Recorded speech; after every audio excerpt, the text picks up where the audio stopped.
Good afternoon and welcome to everybody. We are going to have this session.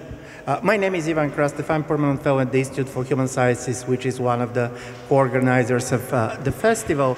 And we're going to talk about the 1956 revolution with Istvan Rev. Istvan Rev is a historian, Hungarian historian. He's director of the Open Society Archive and professor in the Central European University in Budapest.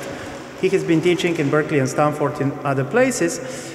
And in 2004, he published a book called Retrospective Justice, which I do believe is an interesting book to reread, keeping in mind what has happened in Central and Eastern Europe in the last 2 or 3 years. I'm saying this because before giving him the word, I just try in one sentence to frame the conversation about the 1956 revolution in the way I see it. In 1978, in a very famous book called Interpreting French Revolution, French historian François Furet started with a sentence, "The French Revolution is over at last." And he said, I'm saying this because he believes that almost for 200 years, the French politics was very much a competitive interpretation of the French Revolution. And the identity of the major political actors in France was very much in a reference to the French Revolution. My question to István as the first question is the 1956 revolution over in Hungary? To what extent we can understand the current political situation, but also the contemporary history of Hungary in the last years, very much through the prism of 1956? Good afternoon. Thank you very much for this question. And I would like to come back to the problems of the French Revolution in the East Central European context later on. But to answer your question, most probably as a historical issue, although 56 remains completely open for several different interpretations, as a historical issue it is over, but as an existential problem it is still very much alive. Although I was introduced as a historian, the revolution in Hungary, I must say, is not a historical issue today. Democracy means, besides other things, a basic element of uncertainty, a certain element of uncertainty. You don't know what will happen exactly in Germany tomorrow, and you don't know what will happen in Vienna or in Austria in 21 days at the elections. You know that there will be elections, but you don't quite know the outcome of the elections. There is an element of uncertainty. And this element of uncertainty, in a paradoxical way, plays a very important role in social stability. You know that something will happen, and as a result of that, more or less, the expressed will of the electorate will somehow shape the future. In a country where there is no such element of uncertainty, you know for sure, although the Hungarian elections will take place only next year, probably in April, you know for sure what will happen at the elections. You know who will win, and more or less you know by what percent, and what will happen with the opposition or what will not happen with the opposition. And once more, in a paradoxical way, this lack of uncertainty makes the social situation completely uncertain. So certainty plays a role in uncertainty. If you cannot imagine a foreseeable, formalized, democratic way how to change the government, or how to shape the composition of the parliament, or how to shape the future, then anything might happen. And you don't know what might happen tomorrow. You know that elections will take place in Germany tomorrow. You know that elections will take place in Austria in 21 days, but you don't know what will happen tomorrow in Hungary. And although we know a lot about revolutions, and probably we know too much about revolutions, we know how dangerous revolutions are. We know that the outcome of revolutions are always different from the the wish and the image of the revolution beforehand. We know that revolutions cause real tragedy and suffering, and it leads quite often to betrayal. Despite all that knowledge, you cannot say at this moment that the time of revolutions is over in Hungary. And this is why 56 is not just a historical problem, but it's an eminent contemporary existential problem in my country. Let me just, I brought you three short, very short videos, and I try to play the first one just to remind you how a revolution look like. It's not always a festival. No, sorry, this is not the one I wanted to show you. Probably was the festival. It was the festival, yes, it was the festival. This is not what I wanted to show you, but something else, yes, this one. No, something happening here. Although I sent the, I can't show you what the revolution looks like. This is the problem with the revolution, you can never show it on time. Fine, so that's fine, no, we can live without that. So I wanted to show you a few footage about the horrors of 1956. So in that sense, you are right, 56 is not over. However, you should keep in mind that the 1956 revolution lasted only for less than 2 weeks. And there was no time for it to take place. In a sense, it did not take place. There was a revolution, but it had no time to show itself to the world and to the participants. And this is one of the reasons why it is easy today to read so many things into the revolution, to remember it, to commemorate it, to use it in so many different ways. Listen, this is an interesting story, and because the previous session that was here was on 1989. And you remember how much 1989 was praised for being non-violent, for not having these videos. But one of the paradoxes of 1989 is that this is a revolution that is not celebrated anywhere. You don't have commemoration of 1989. You don't have commemoration in Hungary of 1989, because in a certain way also you don't have a date, what exactly you're going to commemorate. You don't have also commemoration in Poland. You have commemoration of solidarity movement and basically of the strike and so on. I'm asking this because in my view you said we cannot exclude the possibility of a revolution in Hungary, but what kind of revolution it could be? If you're going to imagine, I don't believe that this is an easy question, because once upon a time revolutions used to have ideological name. They could be communist, fascist, liberal. The latest wave of revolution that we saw, particularly, for example, in the Arab world, they have a company names, Facebook, Twitter. So in a certain way, what is a revolution that is possible in the contemporary world? I'm not talking only about Hungary, but in Central and Eastern Europe, because for me the idea that it is an unfinished revolution, and I very much agree with you, is based on the fact that it was so open. These 20 days was so much intensity, but no profile, that everybody can pretend that 1956 was what he wanted to be. It was a leftist revolution, it was an anti-communist revolution, it was a nationalist uprising.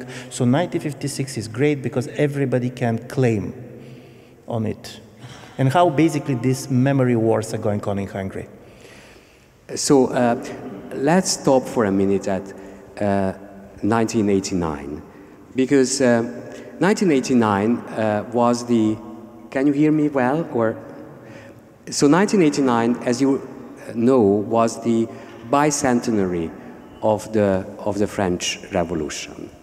It was a curious coincidence, but I would like to say that the way how the French Revolution was framed at the time of the bicentenary played a certain role in the way how communism fell. in Eastern and Central Europe. Don't forget that the preparations for the celebration of the bicentenary started already several years before. And a lot of very important new studies were published around that time, which we can say was a neo-Tocquevillian revisionism of the French Revolution, led by Fourier, whom Ivan has referred to at the beginning. And the most important problem around 89 with the French Revolution was the terror.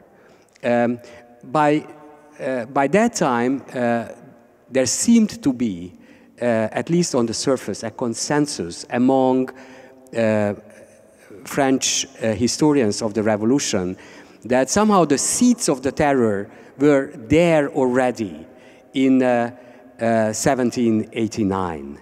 That what happened during the time of the terror was in the genetic code of the revolution, that it was not possible to avoid. Fourier went even further, and in a very curious way, he argued that what happened in 1917, and this is the occasion why most probably we have the festival here, the centenary of the Bolshevik Revolution or the Russian revolutions of the two Russian revolutions in 1917. So according to Fourier, what happened in 1917 in Russia was the obvious natural outcome, continuation of the French Revolution.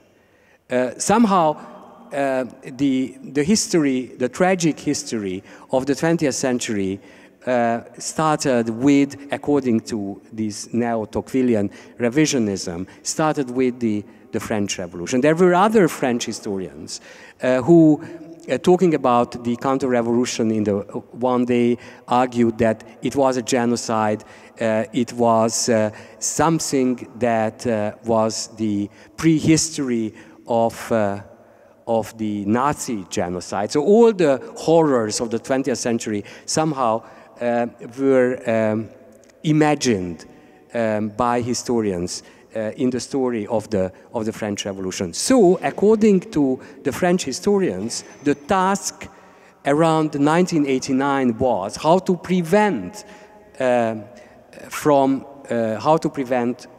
terror from happening. And there was a very close relationship around that time between the French historians of the French Revolution and East and Central European historians, partly working on the French Revolution, partly working for Lech Walesa, trying to get rid of communism. Bronislaw Geremek was very close to the Annales and very close to Fourier. Bachko, who wrote a book on Danton, worked in Geneva, had very close connections with his colleagues back in Poland, which he had to leave back in 1968. Don't forget that Wajda made a film in 1981 about Danton, and he wanted to, based on the script of a Polish playwright, and went back and put with him Depardieu, who played Danton in the film, to see the last days of solidarity in Warsaw. So there was a very close connection between people who played a role, intellectual and political role, in the changes around 89, and how the French Revolution was interpreted at that moment. And I think that the way how 89 happened, the utmost care how the participants tried to avoid a situation that might lead to terror. In that sense, the French Revolution played a role in how communism collapsed in in East and Central Europe. Now, let me go back to 56, because Ivan is right. We don't celebrate 89, and we usually do not have particular dates when and how and what to commemorate or how to remember. However, in Hungary, there was a date, and that date is significant. The date was the 16th of June, 1989, the anniversary when the Prime Minister of the 1956 revolution, Imre Nagy, was executed back in 1958, and when in 89 he was reburied on Hero Square in a symbolic way. And it was obvious for the more than 200,000 people who attended this symbolic funeral that it was not the funeral of simply the martyrs of the revolution, but it's going to be the funeral of the regime which had murdered them. And as if it had been a Greek tragedy, János Kádár, the first secretary of the Communist Party, who was watching on television the reburial, his mind was already clouded in darkness almost completely. He died 6 weeks later, at the very moment when in the chambers of the Supreme Court, Imre Nagy was rehabilitated. There is a fantastic footage. You can see the people sitting in the chamber of the Supreme Court, and a small piece of paper is circulating in the benches, and what's written on the paper is that János Kádár has just died. So that was a symbolic moment that somehow, as if 56 had taken the regime into the grave. But what was reenacted on Hero Square was not so much the revolution, but the tragedy and the treason that finished the revolution, the treason of János Kádár and the treason of the regime. It was a commemoration of a tragic moment, not an uplifting event of history, not the revolution, but the tragedy of the revolution. And in a sense, if we want to understand the history of the subsequent years in Hungary, we have to keep in mind this moment of betrayal and tragedy, the reenactment of this moment. It was not the people who experienced their sovereignty and power and strength toppling the regime, but the people who are standing at the grave. This is how 89 happened in Hungary. Thank you very much, because I want to go to you for your questions, but there is two questions that were important for me and I wanted to ask them. And this is related also how the word the revolution is coming back. On the 10th anniversary of 1989, the Institute for Human Sciences has a big conference inviting some of the key figures. So Adam Michnik was there, Viktor Orban was there, and Orban was a close friend to some of us. The basic story is he now used the word revolution again. In 2010, as you know, the Fidesz party won 2/3 of the votes in the parliament, and he said the revolution happened at the ballot box. The idea of the revolution is back. By the way, it's backed as a radical change, it's back as a positive meaning, and there was a very important speech which Prime Minister Orban gave this July, not 2 years ago, in which he said the Trump revolution started in Hungary. And by the way, this is a very important speech. I'm strongly advising people to read it. It's a well articulated, he knows what he talks about, and he basically said all this kind of a backlash against the liberalism that was very much advertised in 1989, we started here in Hungary. I'm asking this because I'm interested in how the new revolution of 2010 is interpreting 1956, because there is one thing that really makes me very kind of intrigued about the current wave of anti-communism in Hungary. The current regime is very much anti-communist, but what it hates about communism is not the period before 1989, but this is basically what the post-communists did after 1989.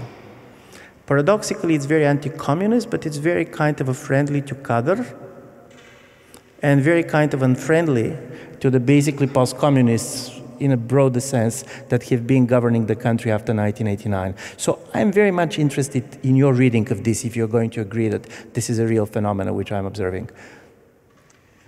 I think that to understand the official interpretation today of 56, we have to go back to the official interpretation of 56 after the defeat of the revolution. What happened from 1957 officially in Hungary? And what happened was, as you might know, or some of you might know, that the revolution was turned into a counter-revolution. That was the official label the regime used when talking about 1956, that it was the second edition of the White Terror following 1919, the short-lived First Hungarian Soviet Republic, that according to the communists, 56 wanted to restore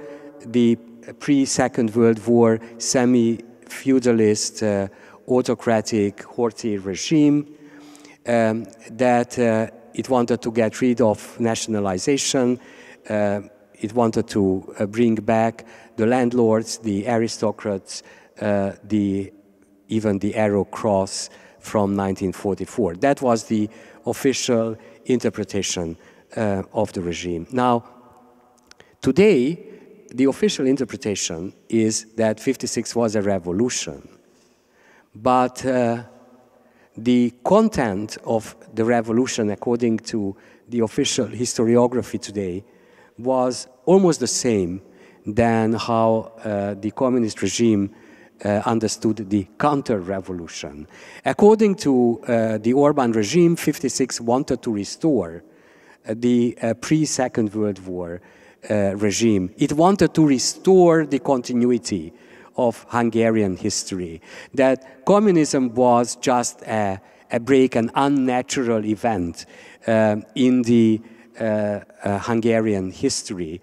And this is what the preamble of the new Hungarian constitution says, according to which Hungary lost its sovereignty in March 1944, when the Germans invaded Hungary. And that sovereignty was restored only with the first post-communist democratic elections. So what happened in between the spring of 1944, including the deportation of over 500,000 Jews and the Roma, including the forcing the Hungarian Germans to leave, the Slovak-Hungarian population exchange, the collectivization, the Gulag in Hungary, all these things had nothing to do with genuine Hungarian history. It was something forced on us, first by the Germans and then by the Soviets. We had nothing to do with this. And so what is happening today is an artificial operation to try to restore the continuity of genuine national history. However, this is not a very simple operation. What the government tries to do is to airbrush from the history of the revolution all the reform communists. Last year, on the 60th anniversary of the revolution, the name of Imre Nagy was not mentioned at all. None of the reform communists around him, those people who were hanged by Kadar in 1958, those who were mentioned were these young boys in the streets in 1956 who threw Molotov cocktails on the Soviet tanks, who shot at the tanks as if it had been nothing but a real carnival of the young Hungarians defending the national sovereignty of the country against the Soviets, as if it had been nothing else but a national revolution against the foreign invaders. Now, it is dangerous for a regime that considers itself the regime of law and order to commemorate the young revolutionaries in the streets, and there is a certain uneasiness in that. So the emphasis both on historical continuity, the restoration of the pre-Second World War regime, and the revolution of the streets against the foreign colonizers and invaders. This is how the regime today tries to commemorate and remember the revolution. I'm just going to open for discussions. Just for those who are not following Hungarian history, I put it several figures in order to basically get the scale. As a result of the revolution of 1956, 200,000 people has left Hungary, basically run away. 22,000 were persecuted. 13,000 people were interned domestically, and more than 300 sentenced to death. So from this point of view, I do believe it's quite important, because we are really talking on the scale of the events that is not, to be honest, if you compare with 1981 in Poland, you're going to see that, of course, you don't have this level of mass mobilization where in Poland, basically, you have almost 10 million people being the members of the Solidarity in 1980. But, of course, the tragic dimension in Hungary overshadows things that we have seen in Poland in 1980 or even Czechoslovakia in 1968. So from this point of view, it's not by accident that 1956 is at the center of what we're talking about. But now it's not only questions. I know that here in the room there are many people that have been researching this period, who know the period. It will be very much interesting to have a real discussions, but please. Can I add something? To this figure of 200,000 who left after the defeat of the revolution. Today, the Hungarian government, when the government is reminded to the fact that after 56, the West, the world was so welcoming and accepted the Hungarian refugees, unlike Hungary today, which does not let a single refugee enter the country unless he or she is a persecuted Christian priest. So the government says, in the face of such criticism, that was a completely different situation. First, those Hungarians were overwhelmingly Christians. Their culture was not different from the culture of the host country. They were politically persecuted. The situation was completely different. Now, we have been doing a research at the moment in Budapest about the close to 70,000 Hungarian refugees who ended up in the US.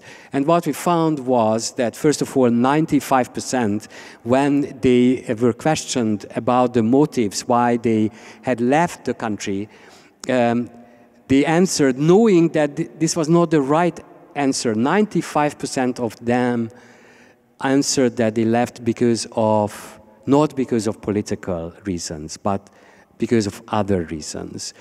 We know from the archive of the International Rescue Committee, which had its headquarters in Vienna at that time, and Vienna played a very, very important role in helping the Hungarian refugees. So we know from that archive that the Rescue Committee had to follow the fate of tens of thousands of Hungarians until the end of the 1960s, to a large extent because there were so many problems with them.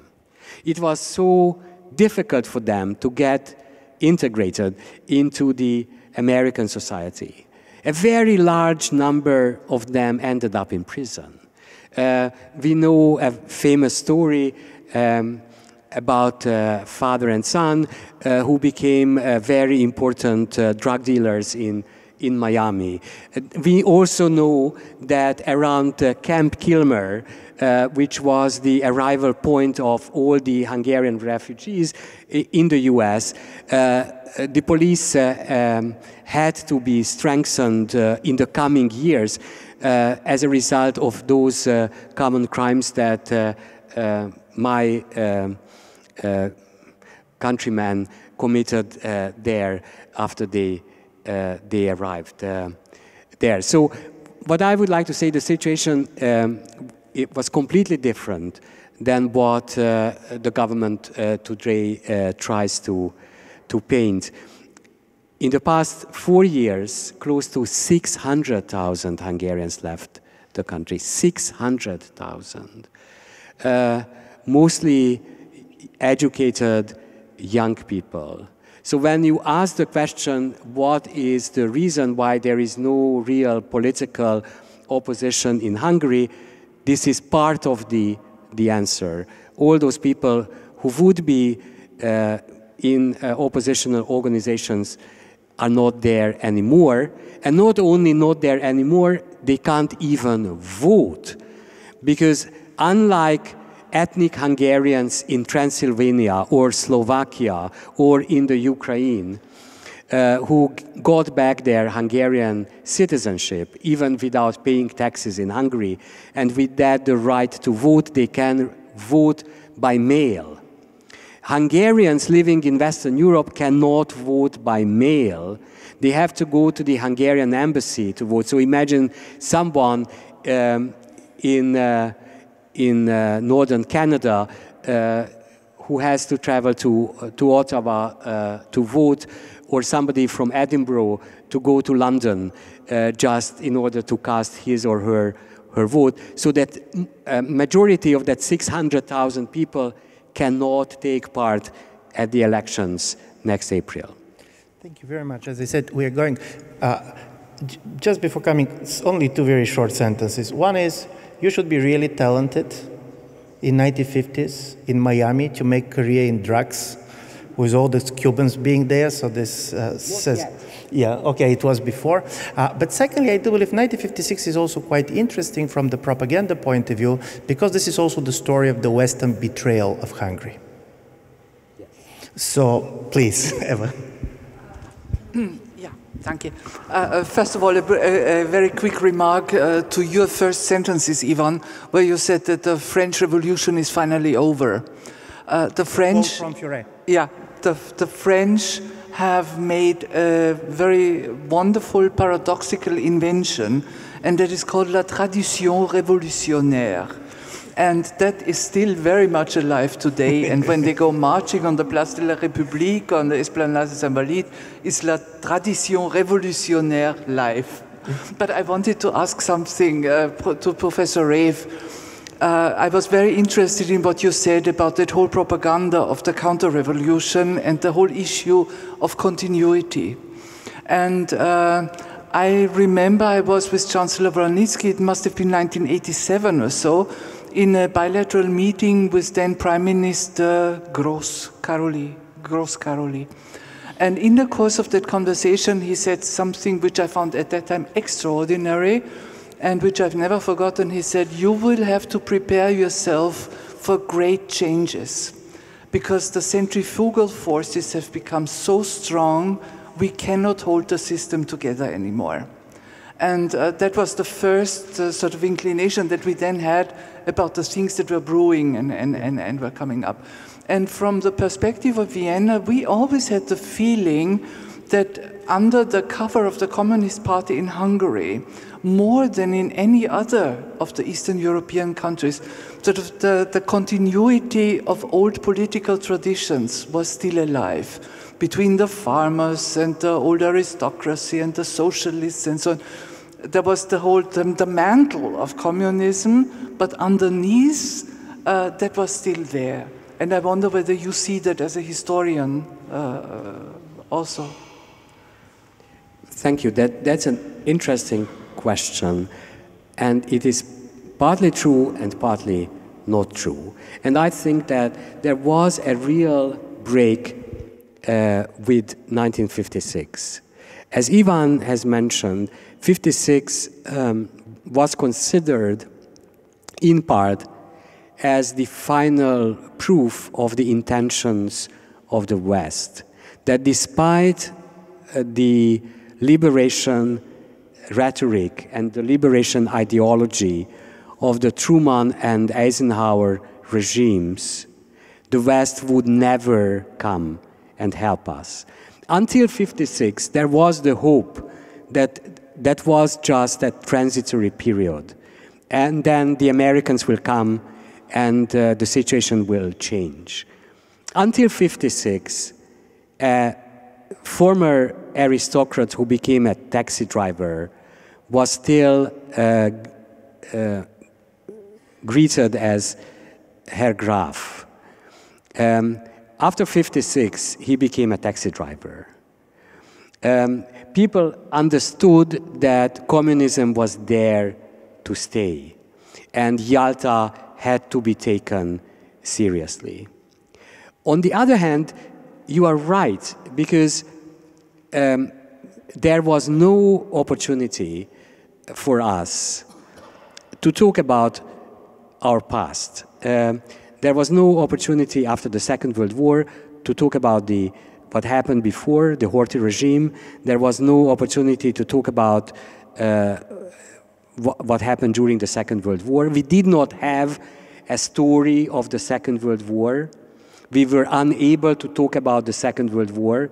The communists came up with the story that Hungary was a fascist country and was Hitler's last ally, which is true.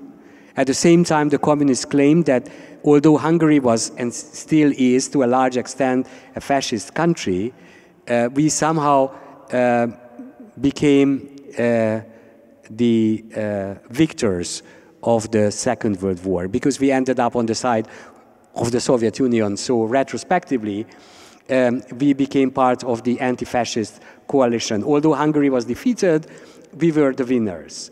But this story did not make sense. So we could not talk about the Second World War. We could not talk about the way how the communists took over. Everything was under the surface. Everything was in darkness. Families talked about certain things at home, but there was no space for publicly discussing all these issues. And because of the impossibility of reflecting on what happened, thinking about that, somehow things remained there frozen. And then from that frozen state, somehow the country woke up in '89, not knowing who we are, who were waken up at that moment. We did not know much about ourselves. We did not have the stories, what to tell to each other. People thought in '89 that we had a story of '56. It turned out that we did not have a story of the revolution, for example. Thank you very much. There is a question there. Yeah. Can I? Okay. Thank you. Thank you for your interesting conference. I would like to ask a question, because I like to go back always to the roots, which is not in the main focus of the discussion of today. But I would like to know, how do you see the events in 1918, 1919, when Bela Kun introduced the communism, following Lenin's example, or trying to follow Lenin's example. They had established a red direct phone line, and Bela Kun was due to do what Lenin wanted and to start the so-called World Revolution. I mean, it was certainly not a revolution. How do you see it? Thank you. Thank you. Yes, first of all, we should not forget that in 1919 we are after the cataclysm of the First World War. The First World War, which was a world historical event that somehow did not make sense. The contemporaries were unable to explain to themselves what happened. The last British soldier who died in the course of the First World War on Armistice Day, 11th of November 1918, was buried 400 yards from the first British soldier in Normandy. So a whole generation died, and nobody could make sense of that. It was the moment in that cataclysm of utopias, and obviously the Bolshevik Revolution, which to a certain extent, as we know it, was a coup against the outcome of the February Revolution, played a very important role in utopias in Europe in general, especially in East and Central Europe. How we remember today of 1919 is through the prism of how it was remembered during the time of the Horthy regime, during the interwar years, that it was a red terror, that it was a horrible farce. It had nothing to do with our history, and even the so-called bourgeois revolution in the late fall of 1918, when Count Károly came to power and Hungary became an independent country and not anymore part of the Austro-Hungarian monarchy, is considered to be by the present government as a treason, because the bourgeois regime, according to the present interpretation, paved the way for the Red Terror, which was a horrible un-Hungarian element in the history of the region. We have nothing to do with it. This is what children learn at school about that, which means that they don't learn anything because we have nothing to do with it. It is not part of the history curriculum of schools. Yes, Joël Stolz, as a journalist for Le Monde, I covered very much Hungary in the past years. And I want to, according to what Ivan Novotny said about the French tradition révolutionnaire, I want to say something about the impact at that time of the rebellion or revolution in Hungary on the Communist Party and the communist opinion in France, which was very strong. And then I have a question to both of you about the impact in the Eastern Bloc for the further generations. But let's speak about France. At that time, the Communist Party in France was very, very strong. My father, for instance, was a member of the party, following his involvement in the fight against Nazism during the war. So they had a lot of communists had, of course, be very grateful after Khrushchev denounced the crimes of Stalin, and they identified very much with this kind of critic. When it happened that the Hungarian Revolution was crushed, it was many people, like my father, were completely in disarray. They protested, they discussed very much inside their inside the political organization, because for them Ibrenovj was not a fascist or reactionary man. It was a real communist. It was a good man, and it was important to support him. So this was one of the reasons he was expelled later by the Communist Party.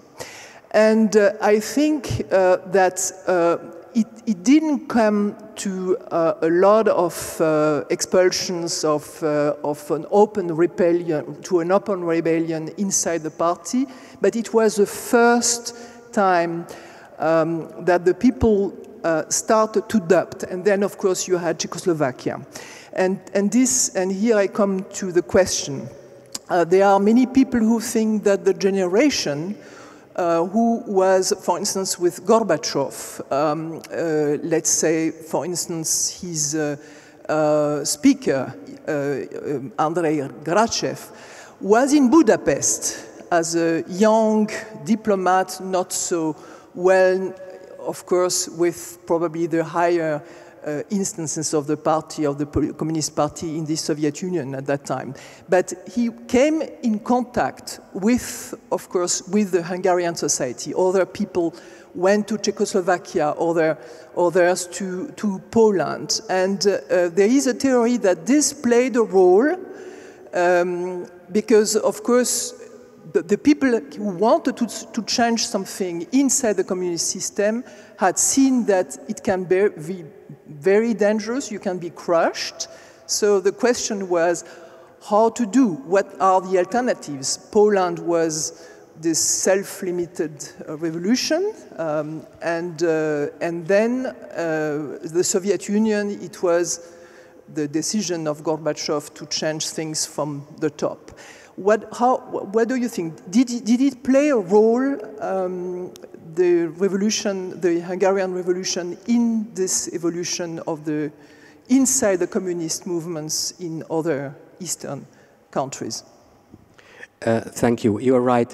The defeat of and the fate of the '56 revolution had tragic consequences for the communist parties and, in general, on the left in the Western world, especially in France, and also probably even more dramatically in Britain at the time.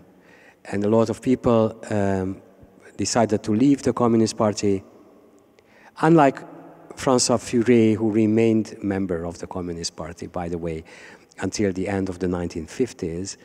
And this led to writing his book, The End of the History of an Illusion, to try to make sense of his decision to remain member of the Communist Party even after the defeat of the revolution. I don't think that '56, in this sense, played any role in the developments in the Soviet Union. Let me mention another fact, that Andropov, who became Secretary General before Gorbachev, and who for a very long time was the head of the KGB, was the Soviet ambassador in Budapest during the time of the revolution. And if '56 played a role in the development of the Soviet Union, most probably it was the opposite impact, that the Soviet leadership understood that situation could become very dangerous, and they should not let the satellite countries to undermine the stability of the party and the regime. From Bulgarian perspective, and I'm not a historian, but there are two things. 1956, in fact, consolidated Yalta. And if you're reading the American foreign policy documents, you're going to see that between 1948 and 1956, we have one understanding of the Cold War, and this was very much about the transitional nature of the communist regimes. And after 1956, you have the idea that basically we're talking about recognized spheres of influence. What delegitimized the communist regimes was 1968. It was Prague, it was not Budapest. And it was Prague for many reasons. Also, I do believe because it was kind of the last story of the idea that communism can be reformed from within, and so on and so on. What I find interesting in the legacy of 1956 in the Hungarian type of a context now are two things. One is communism now is very much associated with internationalism in general. So basically being anti-communist means that you should not buy any type of a cosmopolitan view of the world. Be it liberal, be it... So in a certain way, everything which is not based on the nation and ethnicity cannot be the nation. And from this point of view, basically, this very strong anti-internationalism can be used against different enemies. And secondly, nevertheless, that you have a very strong Christian discourse. In the current identity of the government, Christianity was nationalized. This is not Christianity, which is universal religion, which is very much headed by the Pope. This is Christianity, which is we, Hungarian Christians. And I find this very interesting because, at least for me, and this is going to be my last question to István before finishing, I do believe we see a strange paradox. Globalization makes people know each other much more, we're connected much more, we travel much more, but the paradoxical result of it was a major crisis of any universalist views and religions. It's not only political ideology. Look, both Hungarians and the Poles are among the most Catholic nations in Europe if you go on the opinion polls. When it comes to the migration crisis, the view of the Pope on migration simply doesn't matter. It was not even seriously discussed. I'm not saying is it good or bad, who is right or wrong, but from this point of view, there is no any type of authority beyond the nation state. It's not simply Brussels. It's not simply Merkel. This is the problem that all authority is national. And I do believe paradoxically, the internationalist nature of the communist movement was used very much to justify this very strong anti-internationalism. I don't know to what extent you're going to agree with something like this. I agree with this last remark, but let me disagree with one of your remarks. Hungary is one of the least religious countries in Europe. According to opinion polls, only 17% of the population considers itself religious, despite the fact that officially 76 or 77% of the population is officially Catholic. You have what they call belonging without believing. There was this Pew Research. Yes. Now, I think that what we are witnessing in Hungary today is something very strange. According to the official leaders of the Hungarian Catholic Church, Hungary is becoming less and less part of the universal church. The Hungarian Catholic Church is becoming a national church. One of the bishops, referring to the Pope, said that the Pope does not know what he says, which is a strange interpretation of the infallibility dogma of the Church. The Hungarian government criticized the Pope, that the Pope washes the feet of migrants but does not stand up for persecuted Christians in the Middle East. The Hungarian government has just appointed a state secretary in charge of defending the faith, as if we lived in the Middle Ages. Hungary is building a Catholic school in Iraq at the moment. Hungary granted Hungarian citizenship to 2 Syrian Catholic priests this week. So Hungary is not part anymore of the universal church. We should basically. I remember there was a historian who was telling me a story about 19th century Hungarian peasant who went to Budapest at the end of the century, he went into a bookshop and he asked for the globe of Hungary. So I do believe it's not a Hungarian trend only. I can see a lot of Bulgarians going to the bookstores and asking for the globe of Bulgarian, but probably this is going to be one of the unintended consequences of globalization. Allow me to thank very much Istvan Rev for this talk, and just to tell you, he's now writing a book on the history of the fake news. And knowing him, history of making facts. Okay, history of making facts. And the good news is that on October 4, in the Institute for Human Sciences, he's going to give a talk to us on something that he's working on it, so feel invited. Thank you very much.